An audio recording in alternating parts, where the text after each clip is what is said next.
All right, guys, for number 8, make sure you guys understand that you are just following the 6 steps. Okay, so the first thing we should do is wall off that equal sign. And then the first step says, do you have any parentheses? Yep, I have parentheses. So it would say, hey, take this number in front and distribute it through. Got to get rid of the parentheses first. So I'm going to get rid of the parentheses by multiplying. So I'm going to go 5 times x. 5 times x is 5x. 5 times 3 is 15. Make sure you multiply both through. Okay, then we're going to bring down, I didn't touch the right side, so all of those come straight down. The equal sign comes straight down. Okay, then I'm going to move on to step number 2. Says, do you have like terms on both sides? Understand what like terms are, guys, is that they either have a variable or they don't have a variable. Okay, so this has an x, does this one? No. Okay, so they're not like terms. Then you look over on the other side, same thing. This one has an x, does that one? Does this one? No, they don't have an x. That one doesn't have an x. So that means step number 2 is good. Step number 3, do we have variables on both sides? Well, I'm going to circle variables. Anytime I see a variable, I'm going to circle it. I notice that I have variables on both sides. So this is the step that's critical. I'm going to get rid of one of these variables by moving it to the other side. I will always move the smaller one. So the 2, I'm going to get rid of the 2.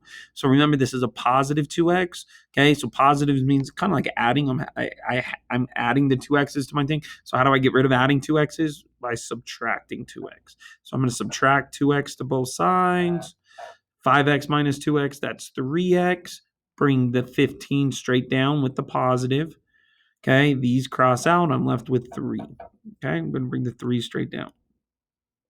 Now from here, what we're going to do is go to step number 4. Step number 4 says circle the variable, anything attached to it. Remember, the whole goal is to get the variable by itself.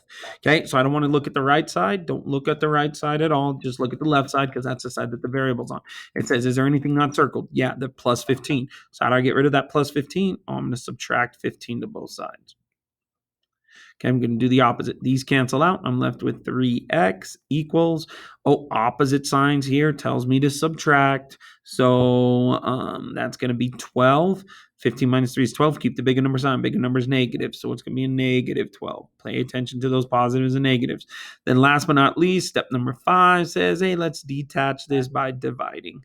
So we're going to divide. Okay, so negative 12 divided by 3 is negative 4. Remember, guys, every problem is the same. Okay, it's just they might add a couple more steps here and they might change up the numbers, but you're doing the exact same thing each time.